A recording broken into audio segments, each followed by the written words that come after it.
Hello everybody, welcome you all on my official YouTube channel. जैसा कि आप सभी जानते हो, हमने एक इंट्रोडक्शन क्लास फर्स्ट डिस्कस कर ली थी और ये इंट्रोडक्शन क्लास 2 है और जो रिमेनिंग पार्ट्स ऑफ स्पीच थे हम आज उन्हें डिस्कस करेंगे।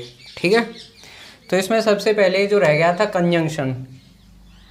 कंजंक्शन की डेफिनेशन क्या है? एक वर्ड्स को कनेक्ट करता है, कनेक्टिंग वर्ड्स एंड और अ सेंटेंस पार्ट्स, यानी ये सेंटेंस के पार्ट्स को भी कनेक्ट करता है। ठीक है, अच्छा, पीछे की वीडियो में अगर आपने देखी हो वीडियो तो उसमें मैंने बताया था जो कनेक्टर्स होते हैं ये 2 टाइप्स के होते हैं। एक होता है कोऑर्डिनेट और एक होता है सबऑर्डिनेट। ठीक है, एक कंजंक्शन होता है कोऑर्डिनेट कंजंक्शन और एक होता है सबऑर्डिनेट कंजंक्शन।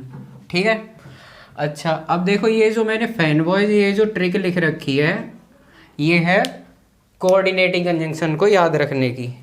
फैनबॉयज ये जो ट्रिक है ये कोऑर्डिनेटिंग कंजंक्शंस को हम इससे याद रख सकते हैं।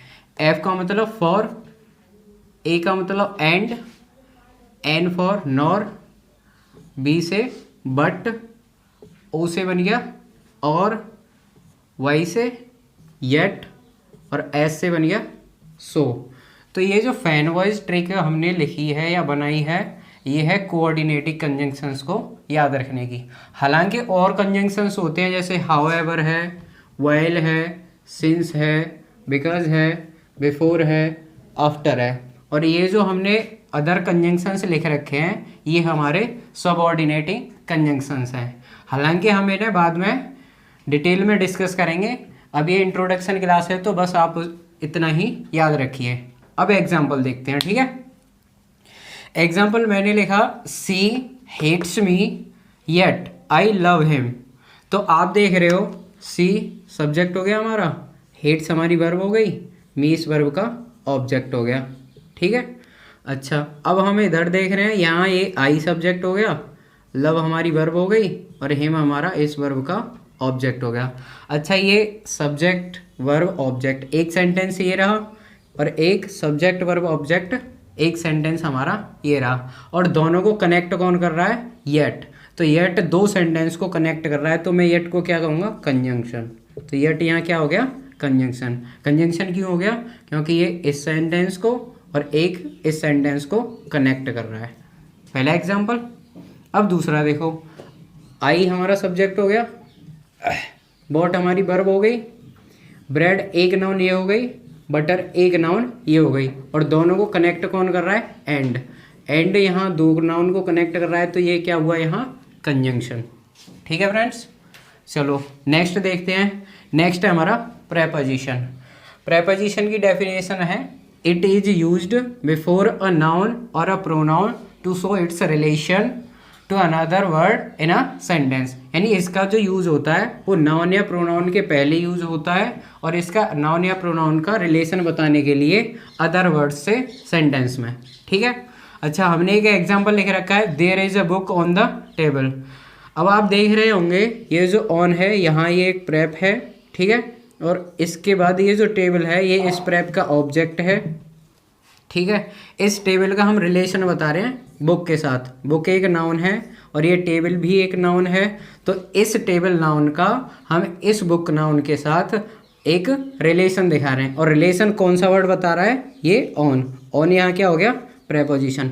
मैं इसमें थोड़ा और तुम्हें एक चीज़ बताना चाहूँगा कि हम जब भी ये प्रेपोजिशन लिखते हैं, यहाँ हम जो भी प्रेपोजिशन लिखते हैं तो प्रेपोजिशन के बाद आने वाला नाउन या प्रोनाउन, फिर से बोल रहा हूँ, प्रेपोजिशन के बाद आने वाला नाउन या प्रोनाउन उस प्रीपोजिशन का ऑब्जेक्ट कहलाता है। क्या कहलाता है? ऑब्जेक्ट कहलाता है। ठीक है, अच्छा, एक बात। दूसरी बात ये कि इस प्रीपोजिशन के साथ ही जो नाउन या प्रोनाउन है इन दोनों को मिलाकर जो फ्रेज बनती है, क्या बनती है?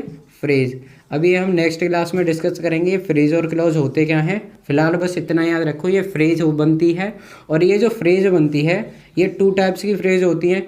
एक फ्रेज होती है एडजेक्टिव फ्रेज और एक फ्रेज बनती है ये एडवर्ब फ्रेज। अच्छा, अब मैं इसमें एक एग्जांपल यहाँ ऐड करना चाहूँगा।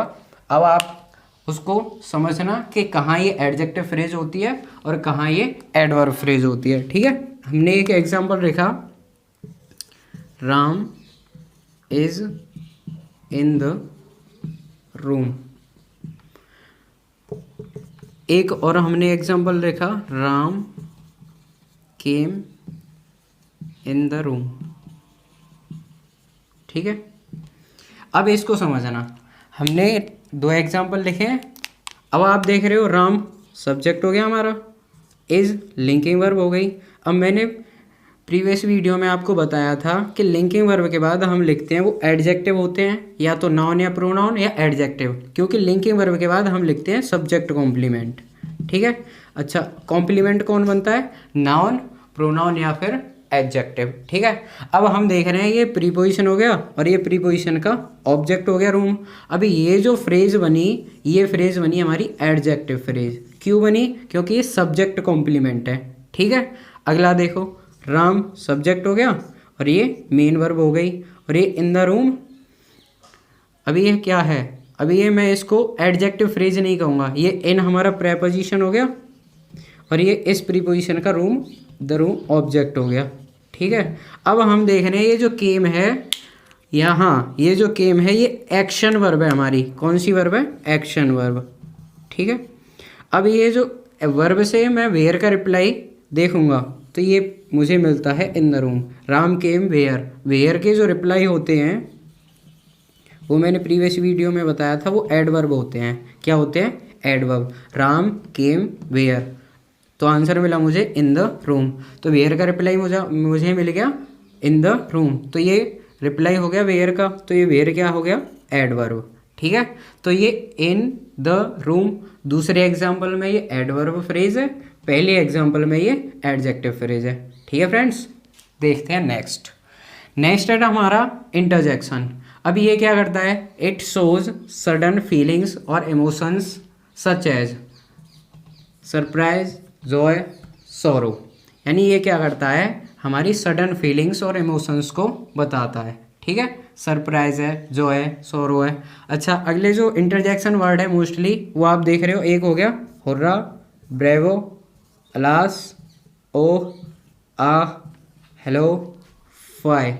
अब इनकी सबसे आपको अच्छी पहचान बता देता हूँ मैं कि ये जो इंटरजेक्शन वर्ड होते हैं इनके साथ ही एक्सक्लेमेशन मार्क लगा होता है। क्या लगा होता है, एक्सक्लेमेशन मार्क। ठीक है, अब देखो ये कंप्लीट पार्ट्स ऑफ स्पीच का हमने डिस्कशन कर लिया। अब करते हैं इन पे बेस्ड क्वेश्चन।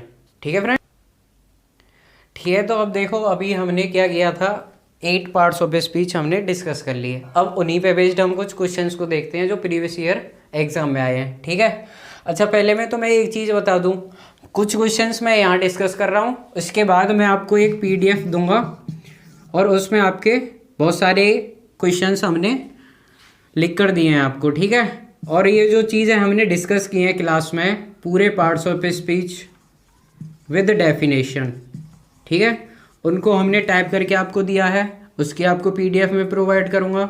उसके बाद उसमें बेस्ड जो हमने कुछ डिस्कस किया है इस पर बेस्ड हमने क्वेश्चंस भी आपको दिए हैं, और वो क्वेश्चन असाइनमेंट आपका अगली क्लास में हम डिस्कस करेंगे। ठीक है, और आपको एक PDF मैं वोकेबलरी के दूंगा।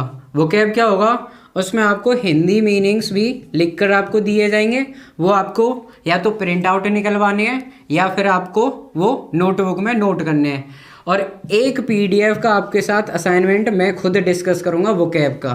ठीक है, जिसमें आपकी प्रीवियस ईयर वोकेब हम पूरी कवर करेंगे। यहाँ सारी की सारी वोकेब हम PDFs के थ्रू वोकेब डिस्कस करेंगे। ठीक है, एक PDF आपको दी जाएगी, वो आपको नोटबुक में नोट करनी है। एक PDF आप क्लास में मेरे साथ रोजाना डिस्कस करोगे। ठीक है, चलो तो देखते हैं इन एग्जाम्पल्स को। पहला हमने एग्जाम्पल लिख रखा है, Ram is walking with a quick step. ठीक है, अब मैं आपको एक चीज बताता हूँ, इसमें बताना क्या है। ठीक है, मैं एक वर्ड अंडरलाइन कर रहा हूँ, उनका आप पार्ट्स ऑफ स्पीच है मुझे कमेंट करके बताइएगा। वॉकिंग, यहाँ वॉकिंग, यहाँ वॉकिंग, यहाँ वॉकिंग, और यहाँ तो गो अंडरलाइन ऑलरेडी है ही, तो यहाँ गो का पार्ट्स ऑफ स्पीच हमको बताना है। यहाँ द का पार्ट्स ऑफ स्पीच बताना है। अगला है यहाँ वाई का हमें पार्ट्स ऑफ स्पीच बताना है। और ये लास्ट एग्जाम्पल है, इसमें हमें आई का पार्ट्स ऑफ स्पीच बताना है। ठीक है, तो पहले आप वीडियो को पॉज करिए, स्क्रीनशॉट लेकर इन क्वेश्चंस के आंसर लिखने की कोशिश करिए। ठीक है फ्रेंड्स, अब मैं इन्हें डिस्कस करता हूँ वन बाई वन। अब आप देख रहे हो यहाँ हमारा लिख रहा है example, Ram is walking with a quick step. ठीक है, राम ये किसी पर्सन का नाम हुआ और ये वर्ब हुई, नाम है तो ये नाउन हो गया, ये इस सब्जेक्ट की वर्ब हो गई। ठीक है, हेल्पिंग वर्ब इसको हम कहेंगे। वॉकिंग हेल्पिंग वर्ब के साथ ये आईएनजी फॉर्म बन रही है, तो फिर ये यहाँ मेन वर्ब हो गई। ये वॉकिंग यहाँ क्या हो गई, मेन वर्ब, तो यहाँ हम नोट कर देते हैं मेन वर्ब। ठीक है, अब यहाँ देख रहे हैं वॉकिंग इन द मॉर्निंग। ठीक है, गिव्स यू फ्रेश एयर। अब हम देख रहे हैं वॉकिंग हमने लिख रखा है और ये आपकी वर्ब है। अच्छा, मेन वर्ब से पहले हम जो भी लिखते हैं ये हमारा सब्जेक्ट होता है। ठीक है, वॉकिंग यहाँ क्या काम कर रहा है, सब्जेक्ट। तो प्रीवियस वीडियो में मैंने बताया था कि सब्जेक्ट और ऑब्जेक्ट बनने का काम दो ही वर्ड्स करते हैं पूरी ग्रामर में, या तो नाउन या फिर हमारा प्रोनाउन। ठीक है, अच्छा प्रोनाउन ये है नहीं, प्रोनाउन ये है नहीं, तो ये क्या है, नाउन। ये वॉकिंग यहाँ क्या है, नाउन। ध्यान से समझिएगा, यहाँ वॉकिंग क्या थी, मेन वर्ब, यहाँ वॉकिंग क्या है, नाउन। पता कैसे पड़ी हमें, क्योंकि ये हमारी वर्ब है और वर्ब से पहले हम जो भी लिखते हैं वो हमारा क्या होता है, सब्जेक्ट। ठीक है, अच्छा ये ऑब्जेक्ट हो गया यू इस वर्ब का। ठीक है, फ्रेश एयर ये ऑब्जेक्ट कॉम्प्लीमेंट हो गया। ठीक है, अच्छा अगला देखो, the mall is at a walking distance. अब आप जानते हो तो डिस्टेंस यहाँ क्या है, एक नाउन है। क्या है, नाउन। अब हमें पता कैसे पड़ी, देखो मैंने अभी प्रीवियस उसमें बताया था कि प्रेपोजिशन के बाद हम कोई भी चीज़ लिखते हैं वो उसका ऑब्जेक्ट होता है। ठीक है, ये मैं अगली वीडियो में डिस्कस करूंगा कि ये जो हियर है हालांकि एक एडवर्ब होता है, लेकिन यहाँ ये नाउन इक्विवेलेंट है, तो ये नाउन का काम कर रहा है और इस फ्रॉम के बाद ये इसका ऑब्जेक्ट हो जाएगा। अभी अगली वीडियो में हम डिस्कस करेंगे डिटेल में कि कैसे होगा ये। ठीक है, अभी बस उतना ही याद रखिए। और ये जो हमने ए लिख रखा है ये एक डिटर्मिनर होता है। डिटर्मिनर आर्टिकल्स होते हैं, पजेसिव एडजेक्टिव्स जो होते हैं। डिटर्मिनर की एक स्पेशल वीडियो आएगी आपके लिए, वो बहुत ही इंपॉर्टेंट है डिटर्मिनर्स। ठीक है, तो ये जो ए लिख रखा है ये इस डिस्टेंस के लिए आया है। व्हाट काइंड ऑफ डिस्टेंस, ये व्हाट काइंड ऑफ का रिप्लाई है, तो ये वॉकिंग यहाँ क्या हो गया, एडजेक्टिव। फिर से समझ लो, ये जो डिस्टेंस है नाउन है और नाउन को ये डिस्क्राइब कर रहा है walking distance. What kind of का रिप्लाई है, पीछे बताया था मैंने, व्हाट काइंड ऑफ का रिप्लाई क्या होता है, एडजेक्टिव। तो ये वॉकिंग यहाँ क्या हुआ, एडजेक्टिव। फिर से एक बार रिवाइज करा दूं, यहाँ वॉकिंग क्या है, मेन वर्ब, यहाँ वॉकिंग क्या है, सब्जेक्ट। सब्जेक्ट यूं है क्योंकि ये इस गिव्स वर्ब का सब्जेक्ट है। ठीक है, नाउन, इसको सब्जेक्ट है तो हमें इसको क्या बोलेंगे, नाउन। ठीक है, अब हमने यहाँ वॉकिंग को देखा, यहाँ वॉकिंग इस डिस्टेंस नाउन को डिस्क्राइब कर रही है, तो यहाँ वॉकिंग क्या हुआ, एडजेक्टिव। ठीक है, अच्छा अब हमने एक पूरी फ्रेज लिख रखी है यहाँ आप देखो तो, वॉकिंग डाउन द रोड। ठीक है, अब फ्रेज हमें पता कैसे पड़ेगी, तो फ्रेज वो वर्ड होते हैं जिनमें कोई फाइनाइट वर्ब नहीं होती, ना ही उनका कोई सब्जेक्ट होता है। ठीक है, वो फ्रेज कहलाते हैं। अब हमने ये फ्रेज जो लिख रखी है ये आई सब्जेक्ट को डिस्क्राइब कर रही है। अब हमें इसका पार्ट्स ऑफ स्पीच बताना है, तो ये जो वॉकिंग है ना यहाँ, ये प्रेजेंट पार्टिसिपल है। क्या है, प्रेजेंट पार्टिसिपल। अब पार्टिसिपल क्या होते हैं, ये एडजेक्टिव का काम करते हैं, वर्ब की आईएनजी फॉर्म जो एडजेक्टिव का काम करे। इसका देखो मैं एक एग्जांपल और बताता हूँ, जैसे मैं एक एग्जांपल लिखूँ, I saw a running deer. मैंने एक एग्जांपल लिखा यहाँ, I saw a running deer. ठीक है, अब आप देखो यहाँ तो डियर क्या है, डियर एक नाउन है। ठीक है, what kind of dear, running. ये व्हाट काइंड ऑफ का डिस्क्रिप्शन हो गया, तो ये व्हाट काइंड ऑफ का रिप्लाई है, तो ये क्या हो गया, एडजेक्टिव। बात आई समझ में। वर्ब की जो आईएनजी फॉर्म होती है ये ग्रामर में 3 काम करती है। पहला काम क्या था, मेन वर्ब बनना। पहचान कैसे होगी, इसके साथ हमें कोई हेल्पिंग वर्ब लिखी मिलेगी, is, are, am, was verb. फिर से याद रखना, मेन वर्ब की पहचान कैसे होगी, जब इसके बाद इससे पहले हमें कोई भी टू बी वर्ब लिखी मिले। टू बी वर्ब क्या होती है, इज, एम, आर, वॉज, वर। अगर आईएनजी फॉर्म से पहले ये चीज़ें लिखी मिल रही हैं तो वो सर्टेनली मेन वर्ब ही होगी। ठीक है, पहला काम। दूसरा काम नाउन का। नाउन के क्या काम होते हैं, सब्जेक्ट और ऑब्जेक्ट बनना। इस सेंटेंस में ये सब्जेक्ट है तो ये नाउन हो गई। ठीक है, तीसरा काम एडजेक्टिव बनना। यहाँ ये इस डिस्टेंस नाउन को क्वालिफाई कर रही थी तो ये एडजेक्टिव हो गई। 3 बातें बताई हैं मैंने, वर्ब की आईएनजी फॉर्म क्या काम करती है।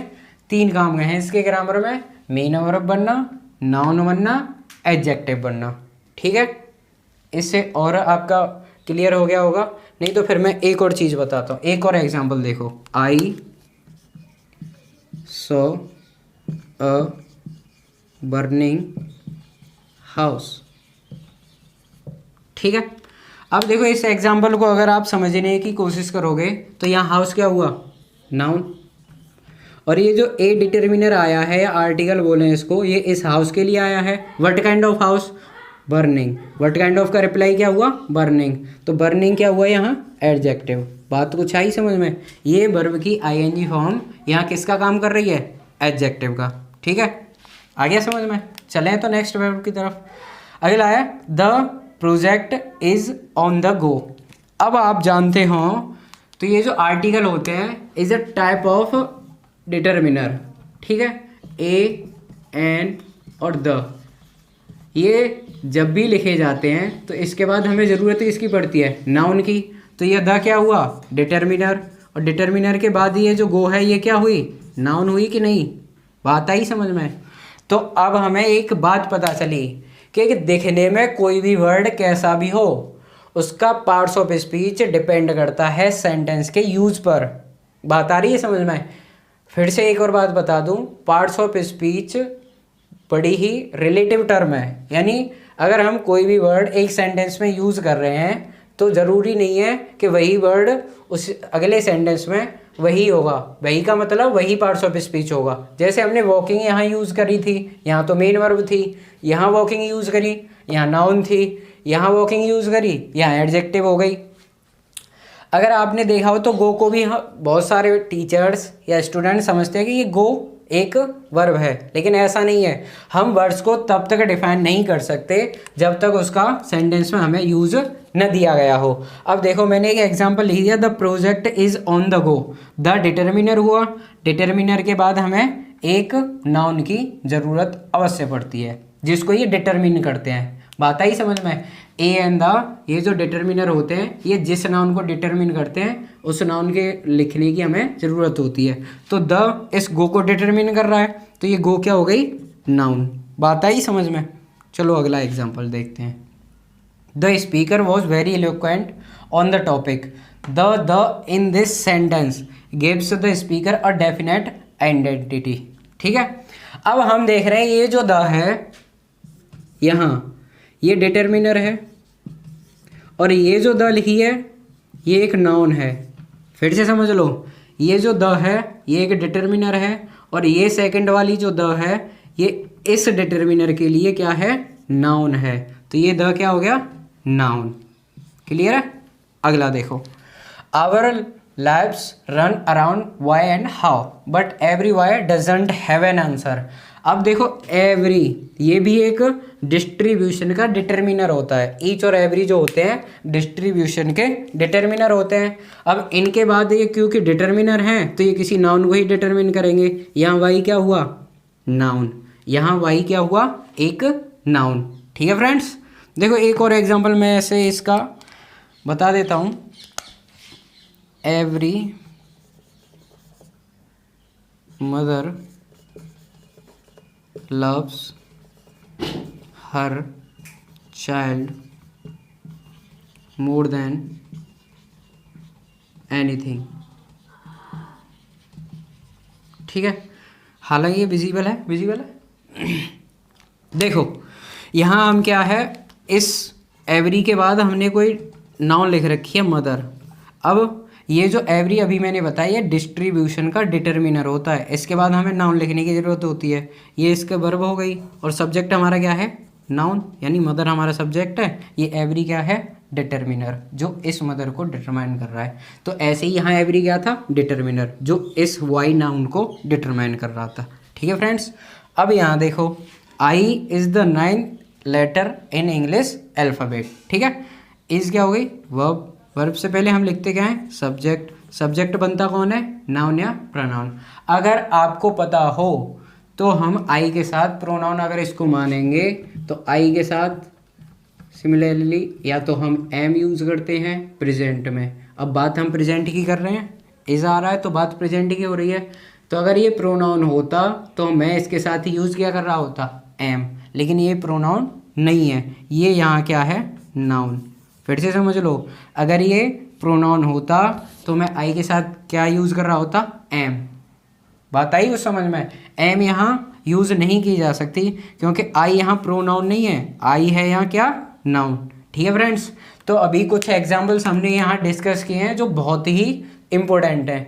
आपको जो हमने पीडीएफ प्रोवाइड करी है वो हमारे आप टेलीग्राम चैनल ज्वाइन कर लीजिएगा, वहाँ से आप ये पीडीएफ्स आप प्राप्त कर सकते हो, डाउनलोड कर सकते हो। और उसमें हमने ढेरों क्वेश्चंस आपको बनाने के लिए दिए हैं जो हम अगली क्लास में उन्हें आपके साथ डिस्कस करेंगे। पहले आप उनके आंसर्स नोट करिएगा नोटबुक में, फिर हमारे साथ उनको मैच करिएगा। ठीक है स्टूडेंट्स, आज के लिए इतना ही। Thank you.